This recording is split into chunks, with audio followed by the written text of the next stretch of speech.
मुआशरे में बिगाड़ इस्लामी मुआशरे में मुख्तलिफ तरीके से आता है। अमल से आता है, अमल नहीं रहता जैसे आज हमें। तो जब अमल में बिगाड़ आ जाए तो उस अमल को बेहतर करने के लिए अल्लाह रब्बुल इज्जत जिसका इंतखाब करता है उसे मुस्लिह कहते हैं। क्या कहते हैं? मुस्लिह, उम्मत, उम्मत की इस्लाह करने वाला। और जब हमारी शरीयत के कायदे और कानून, फिक़्ह, उसमें जब कमजोरी आती है या उसे मजीद तजदीद और तरक्की की जरूरत होती है, फिर अल्लाह रब्बुल इज्जत जिसका इंतखाब करता है उसे मुजतहिद कहा जाता है। अमल की इस्लाह के लिए मुस्लिह, फिक़्ह। स्पीकर आया तो सारे जमाने में उस टाइम रौला बना कि ना बना कि स्पीकर पे नमाज जायज है या नहीं। आजकल रौला बना हुआ है कि नहीं कि नेट पे एक बाहर बैठा हो एक यहाँ बैठा हो, निकाह हो सकता है या नहीं हो सकता। जदीद जदीद चीजें आ गई हैं ना। जहाज का सफर आया तो चलो इधर तो बैठे होते थे तो मुंह किबला की तरफ कर लेते थे, किबला उधर, ऊपर बैठे हैं तो मुंह किधर करें। जमाने की जिद्दत के साथ साथ नए नए मसले। जब फिक़्ह को नए इमाम की जरूरत हो, फिक़्ह में तजदीद की जरूरत हो, तो रब जिस बंदे का इंतखाब करता है उसे क्या कहते हैं? मुजतहिद। जब ईमान और अकीदे में फर्क आ जाए, लोगों का ईमान और अकीदे बिगड़ना शुरू हो जाए, उसकी इस्लाह के लिए जिसका इंतखाब किया जाता है उसे मुजद्दिद कहा जाता है। बात समझ में आ रही है? मैं आला हज़रत पे तकरीर करके आपका वक्त नहीं ज़ाया कर रहा, मैं कुछ समझाना चाहता हूँ। जब बरे सगीर पाक को हिंद में, ये उस वक्त एक बरे सगीर ही था, एक हिंदुस्तान ही था। मैं ये बातें ऑफ द रिकॉर्ड भी नहीं करता और आज ऑन द रिकॉर्ड करना पड़ रही हैं क्योंकि मैंने अजमत आला हजरत बयान करनी है। उस जमाने में ये किताबों में लिखा गया कि जिसका नाम मोहम्मद अली है वो किसी चीज़ का मालिक व मुख्तियार नहीं। मैं नाम इसलिए नहीं लेता कि मैं नहीं चाहता, मैं चाहता हूँ हम जुड़ें और जो ऐसे नज़रियात या ख्यालात रखते हैं वो अपने आप को ठीक करके और इस पूरी बीमारी को पीछे से समझें कि ये क्यों चली थी और ये बातें हमारे ज़हन में क्यों डाली गई थी। जिसका नाम मोहम्मद अली है वो किसी चीज़ के मालिक व मुख्तियार नहीं। वो अगर मालिक व मुख्तियार नहीं, चले आए, मैं मौजू से हट नहीं रहा, लेकिन यहाँ पे मैं एक बात बताता हूँ। बुखारी शरीफ, सोना करके आखना सुभान अल्लाह। बुखारी शरीफ में ये बात इमाम बुखारी फरमाते हैं। इमाम बुखारी आप हजरत अबू हुरैरा से भी रिवायत करते हैं, आप हजरत अनस इब्न मालिक, आप फलां फलां, आपकी जितनी हदीसें हैं, सनदें, आपका मेयार क्या है? इन संदों में से सबसे आला सनद कौन सी है? सनद क्या होती है?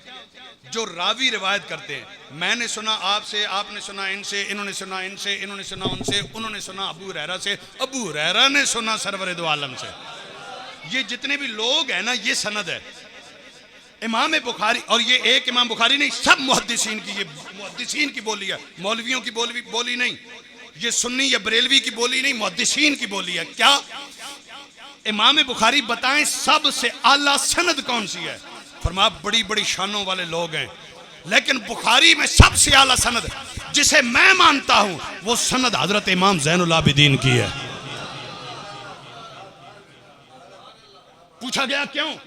कहा इसलिए कि सनद के आला होने में दो चीजों की जरूरत होती है। एक ज़बत जरूरी होता है, एक अदालत जरूरी होती है। ज़बत कहते हैं हफ्ज़ को, अदालत कहते हैं ईमान और अकीदे को। यानी जिसका ईमान और अकीदा ठीक हो उसकी सनद आला होगी, दूसरा जिसका हफ्ज़ा ठीक होगा उसकी सनद आला होगी। और सनद में जितने लोग होंगे उन सब का ज़बत और अदालत जितने बुलंद मयार पे होगी वो सबसे आला सनद और सबसे मजबूत हदीस वो होगी। इमाम बुखारी, आपकी बुखारी में सबसे आला सनद कौन सी है? फरमाते हैं इमाम ज़ैनुल आबिदीन की। क्यों? कहा इसलिए कि इमाम ज़ैनुल आबिदीन की सनद ये है कि मैंने सुना अपने बाबा हुसैन से और बाबा हुसैन ने सुना अपने बाबा अली से और बाबा अली ने सुना नबियों के सरदार हजरत आमना के लाल का जितनी भी सनदें उठा लो, किसी सनद के सारे लोग ऐसे नहीं जैसे ज़ैनुल आबिदीन की सनद वाले हैं। अब अगर ये दो चीजों का जवाब है। दीवार के पीछे का इल्म नहीं, ये किताबों में लिखा गया मौजूद है, आज ऑन द रिकॉर्ड मेरी लाइब्रेरी में वो किताबें मौजूद है। अब मार्केट में उन पर पाबंदी है। क्यों पाबंदी है? इन जुमलों की वजह से पाबंदी है। मैं आपको अहमद रजा, लोग कहते हैं सख्त आदमी था, जिसके सामने ये कहा जाए कि जिसका नाम मोहम्मद अली है वो किस चीज़ का मालिक मुख्तार नहीं, आप क्या समझेंगे? वो खाना खिलाएगा या फूल डालेगा या हार डालेगा उनके गले में? जिसके सामने तहरीर लिखी हुई है कि मोहम्मद सल्लल्लाहु अलैहि वसल्लम को दीवार के पीछे का इल्म नहीं, तो बताएं वो बैठा रहेगा? ईमान वाला नहीं है। ये कहा गया दीवार के पीछे का इल्म नहीं, ये लिखा गया कि जिसका नाम मोहम्मद अली है वो किस चीज का मालिक मुख्तार नहीं। अब सुनना, वो मालिक मुख्तार हैं या नहीं? अब अगर सबसे आला सनद हजरत इमाम ज़ैनुल आबिदीन की है तो मुझे बताएं फिर हजरत इमाम ज़ैनुल आबिदीन के ईमान और अकीदा ठीक हुआ ना? इमाम बुखारी का ये मैयार है। हमारे यहाँ सारे लोग जब बात करते हैं बुखारी बुखारी बुखारी बुखारी बुखारी से, बिना इश्क नबी जो पढ़ते हैं बुखारी आता है बुखार, उनको नहीं आती बुखारी, नहीं आती। ये भाई अगर तेरे नजदीक इमाम बुखारी, आपके नजदीक ये सबसे, तो इसका मतलब है उस ज़बत और अदालत के मैयार में ज़ैनुल आबिदीन अपने पूरे ईमान और अकीदे के पूरे मैयार पर, उन्होंने कहा हाँ है।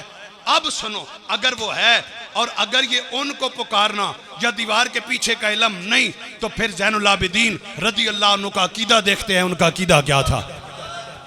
सोना करके आंखों ने सुभान अल्लाह दे।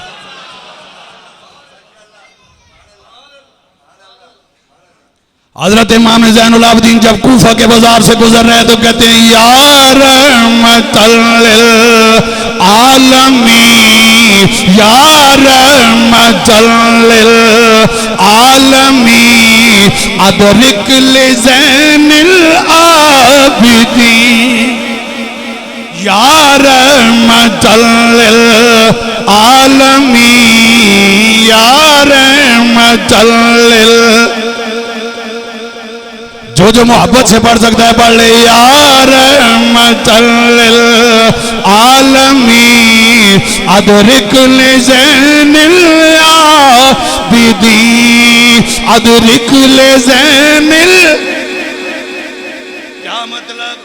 ए रहमतल लिल आलमीन, ये कूफा के बाजार में सरवर दो आलम मदीना पाक में अपने रोज़े अनवर में कब्र मुबारका के अंदर विसाल के बाद, वो उनके दुनिया से पर्दा फरमाने के बाद, इमामुल अंबिया सल्लल्लाहु अलैहि वसल्लम के पर्दा फरमाने के बाद हजरत इमाम ज़ैनुल आबिदीन कूफा के बाजार से बोल रहे हैं या रहमतल लिल आलमीन, अदरिक ले ज़ैनुल। माशाअल्लाह जरा रौनक बन जाए। या रहमतल लिल आलमीन, अदरिक ले ज़ैनुल। क्या मतलब? ये यहां से पुकार रहे हैं कि रहमतल लिल आलमीन आ जाओ, जरा संभालो हजरत अपने नवासे ज़ैनुल आबिदीन को।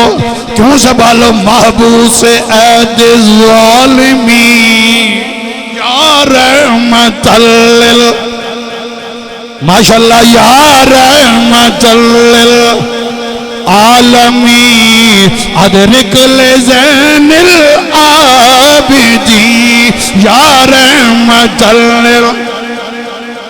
अगर हम यहाँ से या रहमतल लिल आलमीन गए, कोई यूरोप से सरवर दो आलम को या रसूल अल्लाह पुकारे, कोई यहाँ से या रसूल अल्लाह पुकारे, उस तहरीक वालों की तरफ से फतवा आ जाता है ये शिर्क कर रहा है, या के साथ नहीं पुकारना। मैंने कहा इमाम बुखारी से पूछ, ये हजरत ज़ैनुल आबिदीन बोल रहे हैं, हजरत ज़ैनुल आबिदीन बोल रहे हैं, नबी के घर का फर्द बोल रहा है, नबी का नवासा बोल रहा है। अगर साथ दूर से पुकारना शिर्क है, अगर या के साथ मरने के बाद पुकारना शिर्क है, तो फिर लगा फतवा हजरत ज़ैनुल आबिदीन पर नहीं लगा सकता।